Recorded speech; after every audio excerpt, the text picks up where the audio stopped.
A lot of times when I do workshops, I've found that some of this material, there's a sense of the sky is falling, and I don't like to end on that. I like to end on a little bit more positive note. So what we're going to talk about in this session are some practical ways that we can cultivate conversation, particularly with our kids or grandkids, about technology. And I like the word cultivate a lot, because growing up, you always heard when it came to like intimacy, the talk. Well, your questions about sexuality at the age of 6 are very different than they are at 16, I hope at least. So having one destination, one talk to cover all the questions seems a little inadequate. And what I've discovered as a parent is I want a relationship of conversation. I want to cultivate conversation with my kids, so as they age, the relationship gets stronger. They come to me with their curiosity. They come to me with their questions, and my wife is seen as a form of authority in their life. So these are some ways that I think will help us to cultivate some of that. The first thing is, I think we need to learn to reward their good judgment in analog situations, so it reinforces how that impacts them in the digital space. I'll give you an example of this. It's about a year ago now. My daughter had kind of snuck into our office and got on the computer, and she was on Amazon and had about 30 different cat items in our cart. I don't know how you feel about cats. Not a big fan. However, now I am a cat owner. So what she did wasn't inherently evil. Well, the cat part maybe, but her motives were not evil. I'll put it that way. And I walked in, and she was sitting on the computer. She didn't have permission. She didn't ask anybody. So I said, "Hey, sweetheart, did you ask anybody if you could get on the computer?" She said, "No." Her head kind of sunk down. I said, "Okay, that's what I figured. I'm not mad at you. What you're doing here is not evil by any means, but I want you to understand that this is a situation that causes you to get a device later than your friends, because you did not exercise good judgment here. You didn't exercise wisdom. We gave you some guardrails, we gave you some guidelines, some rules, and when we see a pattern of wisdom, of wise behavior, where whether you agree with them or understand them, you still submit to the rules we put in place that are for your benefit. When you don't submit to those, that shows us you're not ready to have something of your own. I want to teach her how to think about technology." In that moment, there was a minimal consequence to her actions. But you move that forward a few years, and they have their own device in the middle of the night when they're not supposed to, and now they're going back and forth to that chat bot, and they're cultivating a relationship with something that's not Christ. That's how that scales up. So it's important for us to find teachable moments, and not just teachable in the traditional ways we've done it, but teachable moments of showing them how their analog behavior or their digital behavior results in an analog consequence. That's a hard concept for us to see sometimes. It's hard for us to stay on top of that, but I think that's the way, particularly as a parent, that's the way I'm trying to learn to think now, is to stop in that moment. It's worth being a little bit late to wherever you're going. It's worth whatever the situation, to take time, because outside of that moment, they're oftentimes not receptive. And I don't know if you have young kids, there's a moment, we have multiple boys that are very rambunctious. We have one that has a really high emotional intelligence, which means he's also really good at manipulating situations to his benefit. And when he thinks he's in trouble, there's a facial expression he has, and it's locked down. But when you get down on your knees, and he's done something he knows he's not supposed to do, and you start talking in a way that doesn't say, "Why are you, blah, blah, blah, blah," but, "Hey, buddy, tell me what you were thinking there," then his whole disposition changes. And there's this expression of receptivity that happens. Too often, I respond in a way that iron mask goes up and not the receptiveness. So I think as a parent, it's really difficult sometimes to parent through the tantrum or to parent through the inconvenience. It's exhausting. It is exhausting. Our 6-year-old all the time, like, "Dad, can I get a Switch? Can I get a device? Can I get a phone? Can I get a tablet? All my friends have these things." I said, "Son, why do you need that?" "Well, because when I'm in car line, I'll be occupied with that and I won't annoy Mom." I was like, "Well, that's actually a pretty good sales job there, I think." But no, because there's more to it than that. And right now, they don't always understand the explanation, and that's fine. But I'm going to continue to explain in a way that I think they understand now, but I'm also going to explain in a way that they're just going to be so familiar with the explanation that when it does click, they'll know. So I think there's something to repetition here, that even when they can't absorb it, it needs to be there so that the moment they can absorb it, we don't really know when that is as parents. That's the frustrating part, is you don't know what sinks in. But it's more of You water your lawn one time, you don't see an immediate fruit from that. It's got to be a constant drip there of wisdom. So some ways to approach the idea of permanency. I ran across a TED Talk one time that I thought was excellent at showing this. Apparently we'll get to that next. I swapped my slide order. One great visual that I like to do, especially with teenagers, is you get two plates, and in a youth group you get like the youngest girl or the girliest girl, and then you get the most burliest football player dude, right, that gets up there. And you give them each a bottle of ketchup or a bottle of toothpaste, and you say, all right, you got 10 seconds to get as much contents out of the tube and on the plate as possible. Ready, go. You have them race and see who kind of has the most, and you say, all right, here's the real winner. You got 10 seconds to put it all back in the tube. Ready, go. You don't give them time to really think. So then they're struggling. Of course, the football guy's all, he's sweating. Like, the point is, at the end, it doesn't matter who won the race. You can't put it back in the tube. It doesn't go back. And our words are that way. And we've used that illustration for years to talk about when you speak. You go to the book of James, that what you say has impact. But now more than ever, once you post something, you can't take it back. I'm at a stage now where early Facebook Jason is popping up in my memories from like 20 years ago, or it feels like 20 years. Actually, might mathematically be 20 years now. Wow. But I was a weird guy. I'm still a weird guy, but I posted too much. And it wasn't evil stuff. It was just, why would you waste words and people's time on that? Well, because you were 20 years old. What ages well? What are you going to look at in 20 years in your memory and say, man, that was substance, that was good, that was wise? Get them to think in terms of 5-10 years down the road, how does that post age? When you send a picture of yourself to someone and they say that they're not going to share it with anybody, it takes one screenshot for that then to go everywhere. Especially in the world of sexuality right now, when it comes to sending nudes and sending photos of ourselves to other people. If it goes away, or it seems like it goes away, because that's what Snapchat won everybody over. Like, you can post it and then it just disappears. It never disappears. There is always a digital footprint or fingerprint to everything we do online. It goes on a server somewhere until someone needs to use that against you. Just look at every politician. Just look at every entertainer that has been canceled or been embarrassed or humiliated by something they did 30 years ago. Well, now, that time when we used to be able to mess up and learn that this was a dumb thing to do, now that's saved forever online. A kid trips at school and somebody gets it on their phone, well, they can't avoid it. So we have to teach them to understand that what you put out there, you can't bring back. Now, there is always forgiveness with God, and you can be reconciled to God. But the consequences of some of our actions now, it's not fair. But the consequences of their stupidity at an early age of life, when you're supposed to be in a safe environment to learn what is wise and what is unwise, the consequences have changed for this generation on a scale that is, it's just not fair. So we have to more than ever speak wisdom into their life. We have to give them visuals so that they can understand. This is a really good one for younger children all the way up through teenagers. Ephesians 4, it says, let no corrupting talk come out of your mouths, but only such as is good for building up, as fits the occasion, that it may give grace to those who hear. This is the vision for how we speak, right? This is our mission statement, so to speak, of how Christians use their words. We use our posts and we use our words wisely, and that's what we want to integrate with them. Back in the 90s, into the 90s, early 2000s, this couple was the Zach and Kelly of the Zach Morris and Kelly Kapowski of the entertainment world. Freddie Prinze Jr. and Sarah Michelle Gellar. They were in a lot of TV or a lot of movies together, and all the guys liked her, all the girls liked him, and they got together, and it was great. It was a beautiful romance. Unfortunately, I don't think that their marriage lasted, but there's an interview.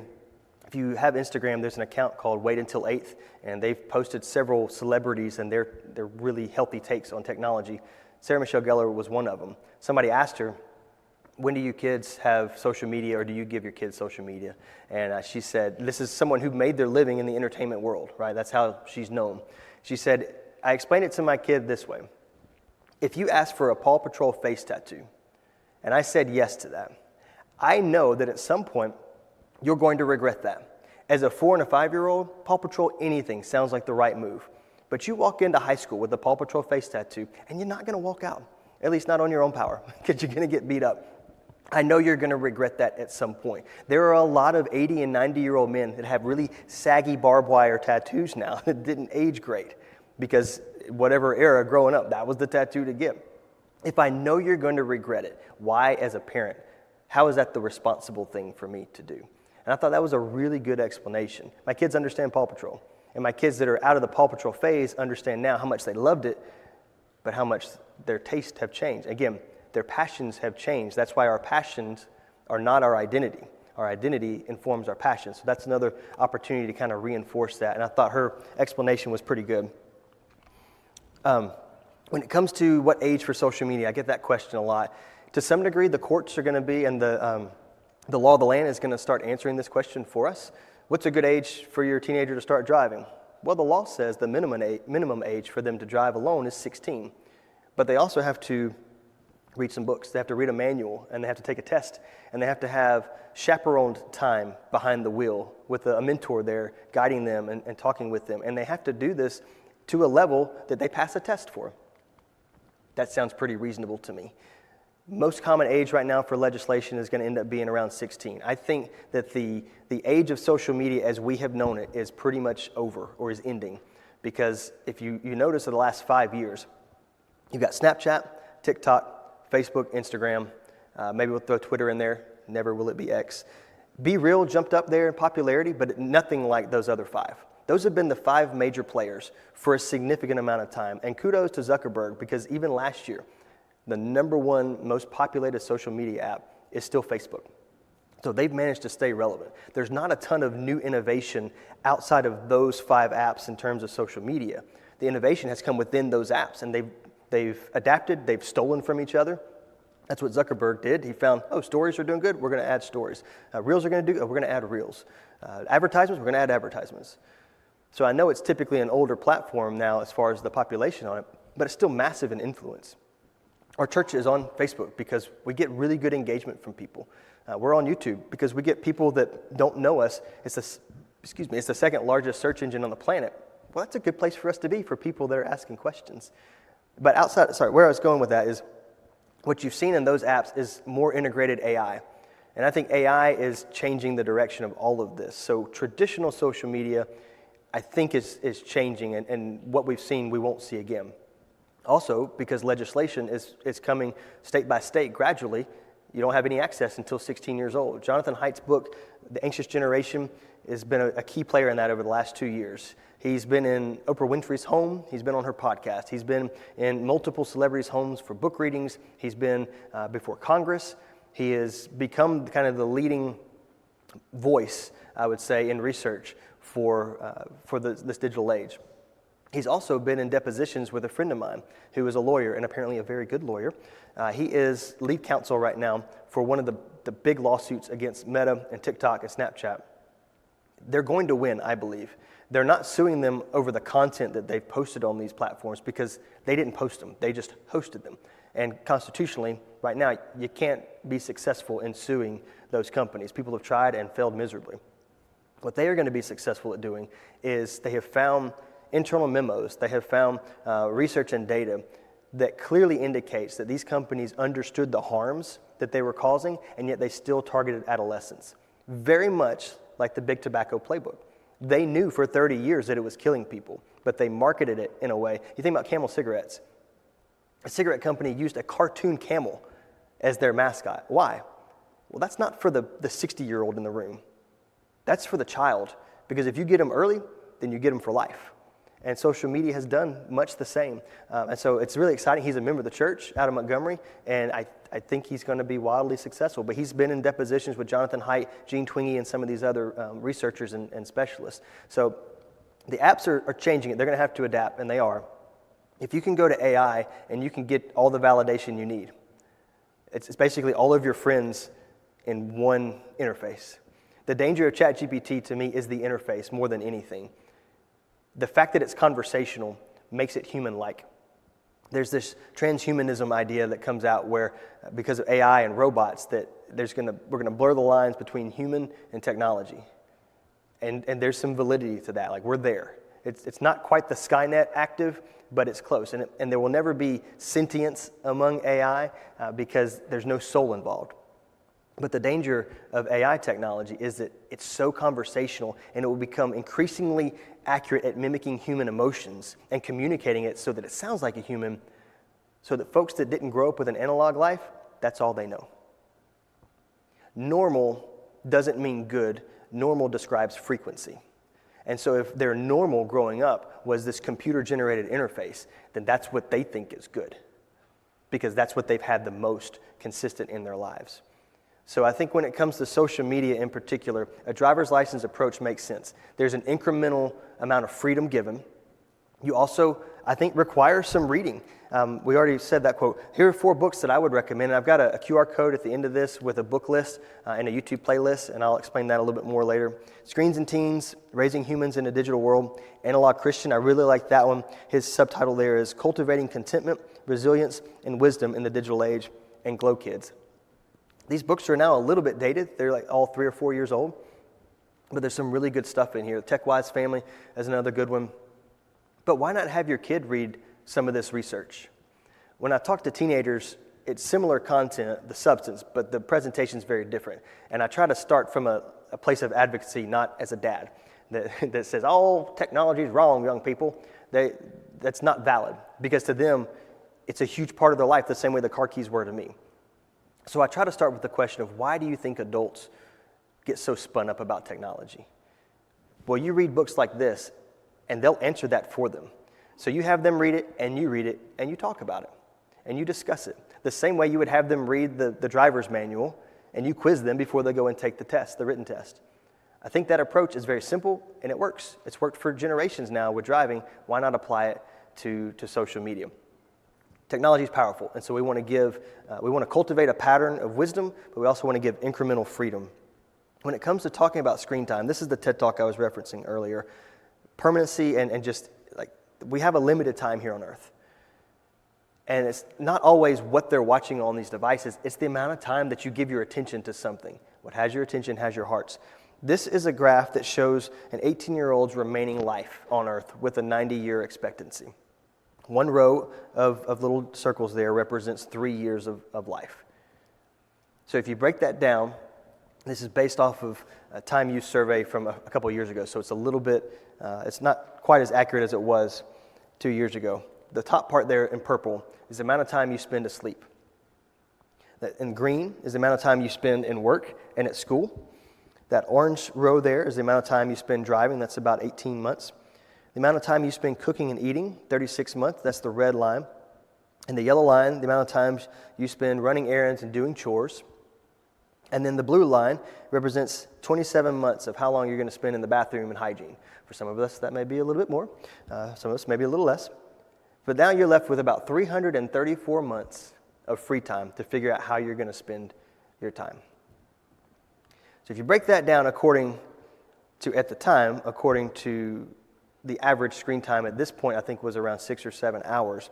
You're looking at about 312 months spent on a device. Now, I think we can safely assume that device is definitely open to their Bible app. Probably not. But even if it was, that's giving 312 months of 24 hours a day, 7 days a week, attention, devotion to a device. Which means that whoever actually uses the device, whoever actually creates the content that's on the device, is the one that's influencing you.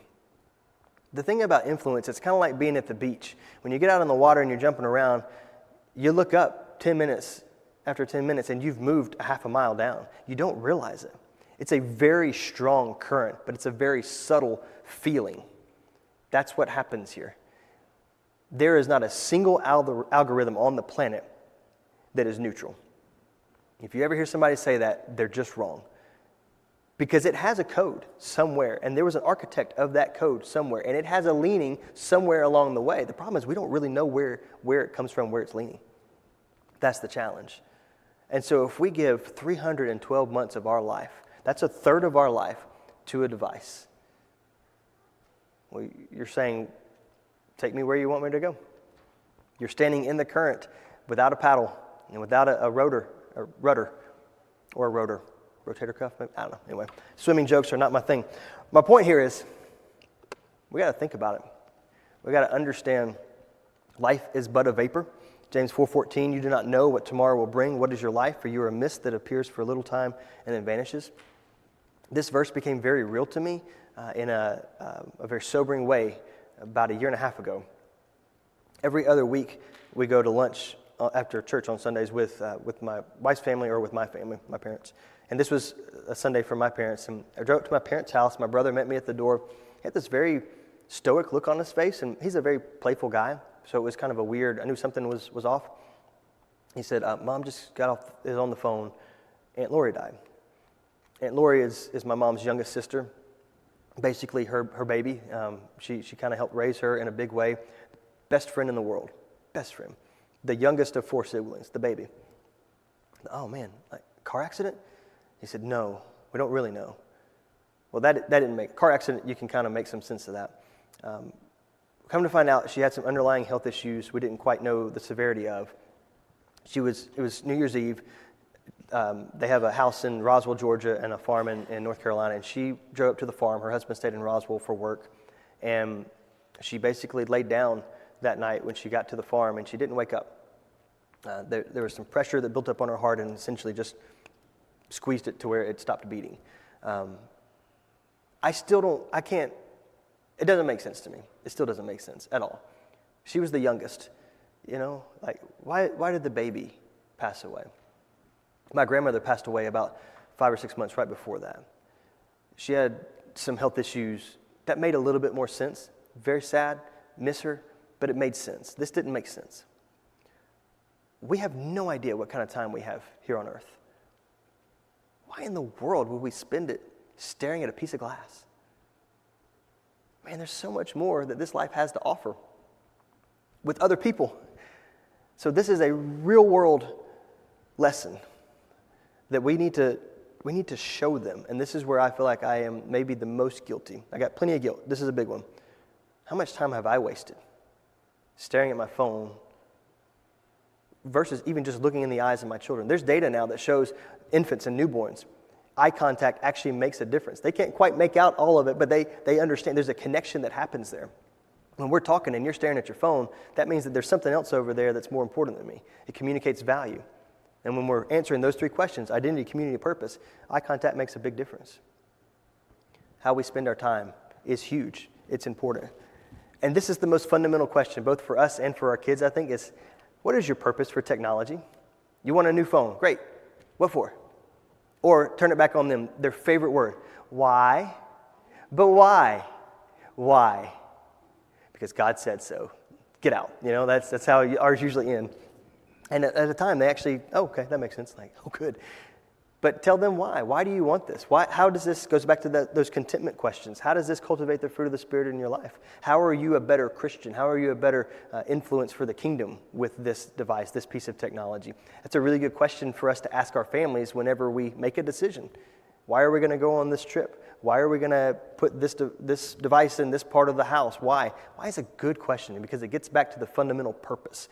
Why helps us to distinguish spiritual value very, very clearly. So get them in the habit of answering that question. And if they do that, then as they get older, they'll be asking themselves that question as they move on without your voice there.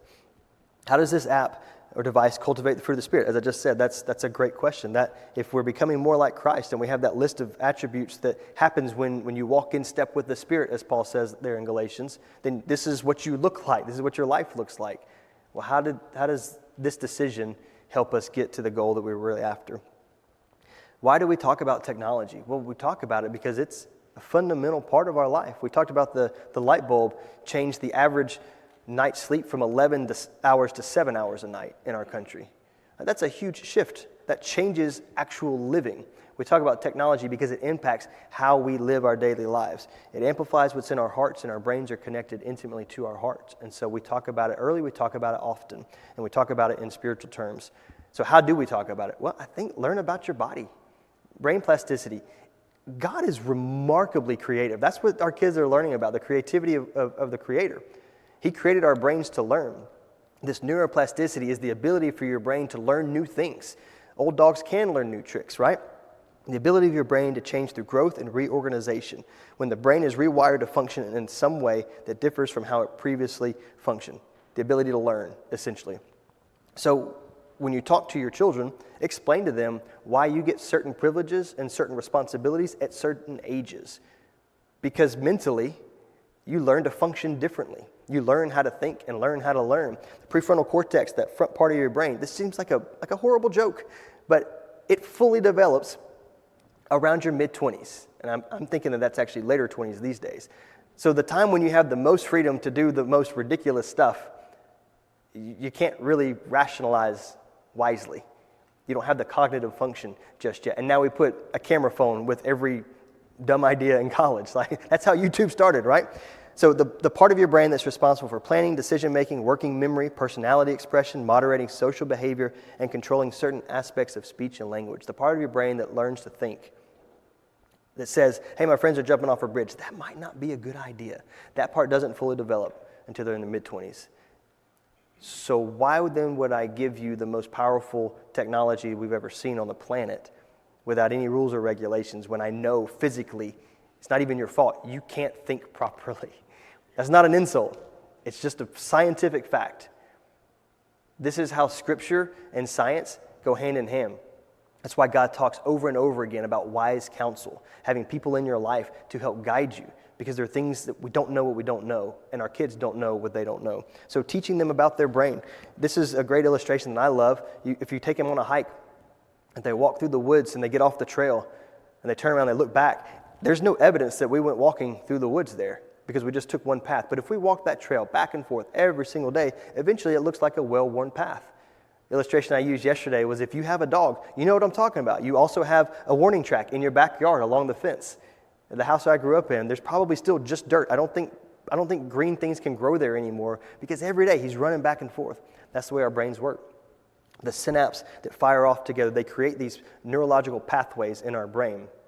And our brain learns how to think. It maps our experiences, and it maps our cognitive development together.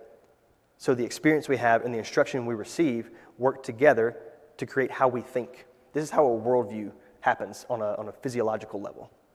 And so we want to teach them how to think. Teach them how to fish. We want to teach them how to think about the world. And the more we have those shared experiences, the more they hear those little sayings that you don't think are sinking in, they're creating a path. But you don't create the path with one trip. You create the path with repeated traffic.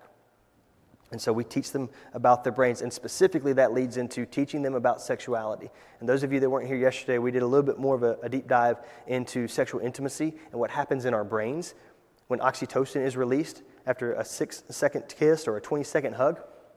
Even more so when we engage in sexual intimacy, we actually bond with that person. These hormones, according to the scientific community, are referred to as the bonding hormones. That's not a Bible class title. That's from science, because they bond us with other people. So if our kids are moving into that age with sexual temptation, we want them to understand that when you give of yourself to someone for that kind of intimate pleasure, then you're bonding with that person. Are you ready to spend the rest of your life with that person? Because that's what that activity is designed to do. It's designed to build a resilient, strong, trusting bond. At the core of that is vulnerability. At the core of that is actually giving of self, not being a consumer of pleasure. That's the Jesus part there. There's nothing more Christ-like than giving of self. I never heard it explained that way growing up. And maybe I still would have made some of the mistakes I made along the way. But man, I would have been much better equipped with understanding. And things would have made a lot more sense. When we answer the why, we appease the curiosity and we guide the curiosity. I was talking with Ashley and some others out there earlier. We're talking about when we talk to our kids about sexual intimacy, sometimes I feel this pull as a parent that I don't want to be the one that takes away their innocence. But I desperately want them to be prepared for when their innocence is taken, right? When they hear words at school. I don't want to be the one to introduce them to those words. I don't want to be the one to introduce them into things that they're not supposed to know, right? But that's also kind of operating from a place of fear, it feels like. What I do want to do is I want to guide their curiosity. Having the talk is grossly inadequate. Just to even think of it as a one-time talk, it's cultivating a culture of conversation in our homes. cultivating a relationship where they feel free to ask questions, where they know that I'm going to be honest and clear with them. And I was asked earlier, like, what age do you think is the right time? Because on average in our churches, the age of exposure to adult content is 12. And on average, the age of the first talk, if any talk, is also 12. Ideally, you talk about it before you're exposed to it on some level. In our family, we kind of started this from the earliest age of calling body parts by their real name. And they hear over and over again, privates are private.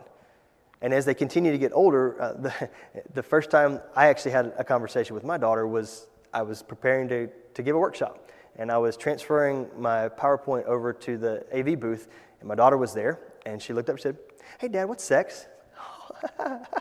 Okay, where's your mom? You know, like, that was not how I scripted that moment, especially with random dude there. Like, hey, how's it going, man?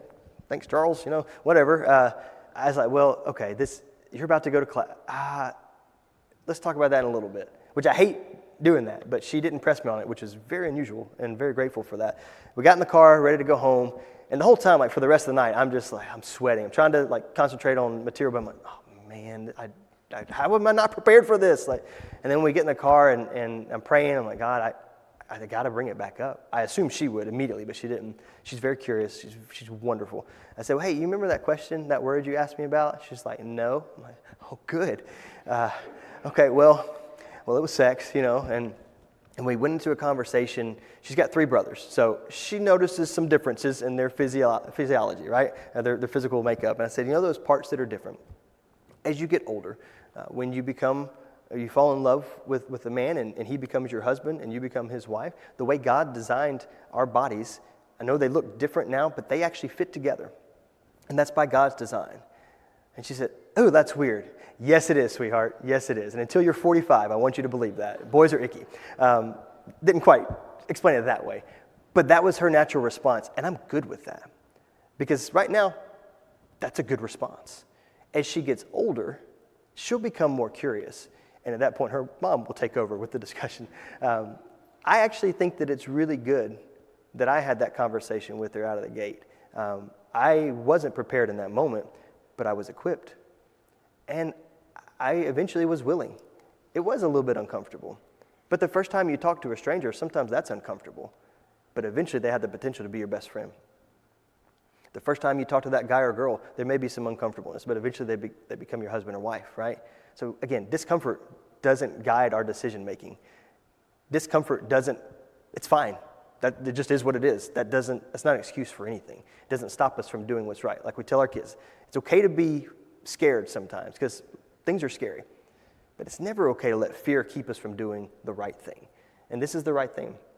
I want to be proactive. I want to guide their curiosity. That is not from a place of fear. That is from a place of confidence and really joy, ultimately, because I want them to understand it. So I first have to understand oxytocin, vasopressin. I have to understand what's going on in my body.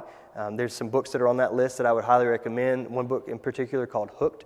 We use that often when we would do a guy-girl retreat. Girls go one place for camp and guys go to another for a weekend.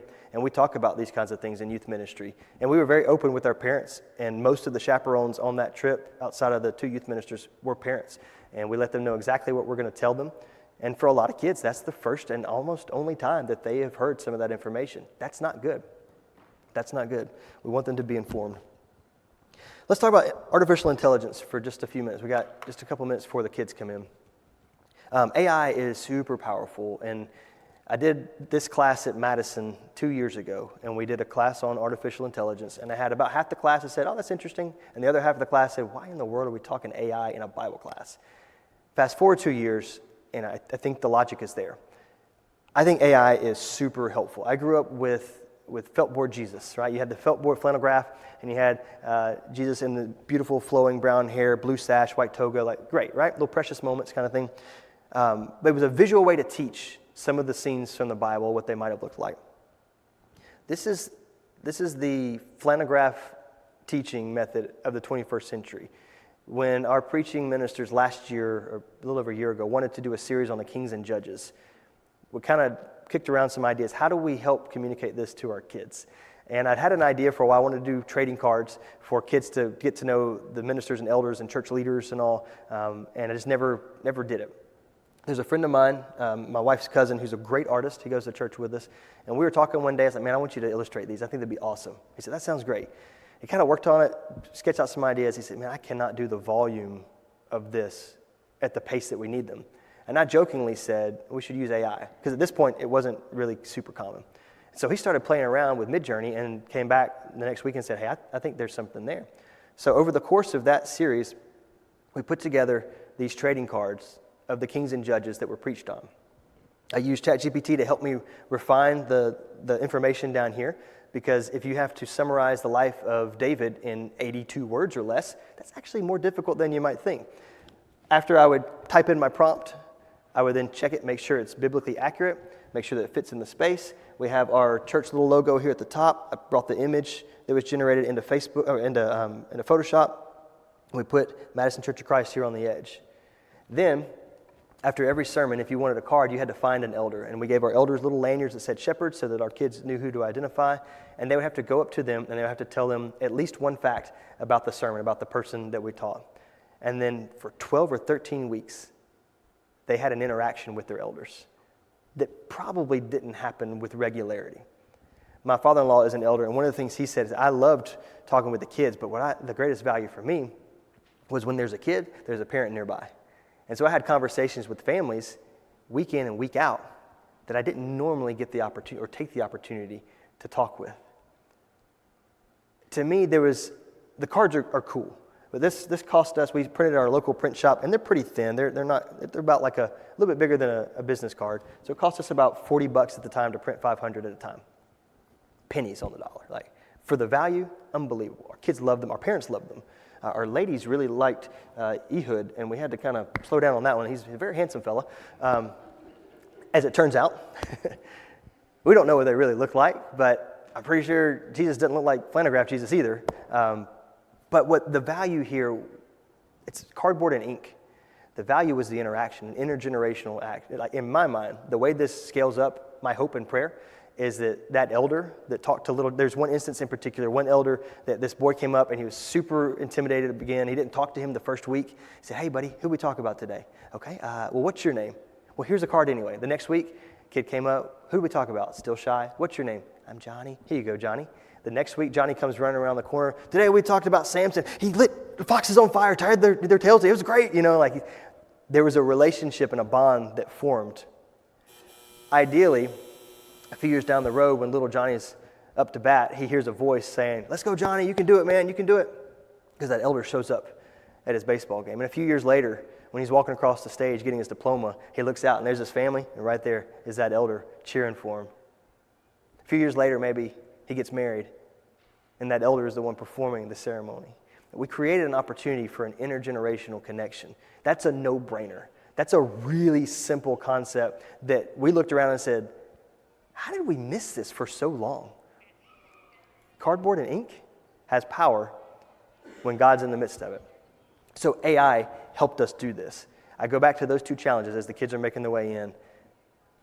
Rightly identifying relationships worth investing in, and rightly identifying truth. AI is a monster. And if you're not informed, you need to start becoming informed, because it is so powerful. We don't know when it's manipulating. We don't always know when it's truthful. We have to be learned. There's no excuse. There's no passive parenting. There's no passive discipleship. That's never been successful. It never will be. We have to make sure that we help them navigate this next age. I'll put this up here and I'll share this with Matt and with everyone here as well, so you guys can have access to it. This is an Amazon book list, and I'll tell you real quick, if I recommend the burger at a restaurant, I'm not necessarily endorsing what's on the walls or everything else on the menu. I'm saying the burger's great. These books are not written most of them are not from a spiritual perspective, but they have a lot of value to understand the world in which we live, and particularly the stuff about sexuality. This is another one here. There's a YouTube playlist. This is mostly TED Talks and other conversations to learn about the digital world in which we're in. Again, not usually from a spiritual perspective, but these are the places that I've gotten most of my information in my research that I found very helpful. Thank you very much for your attention. We are about to be overrun with kiddos, so I will turn my microphone off.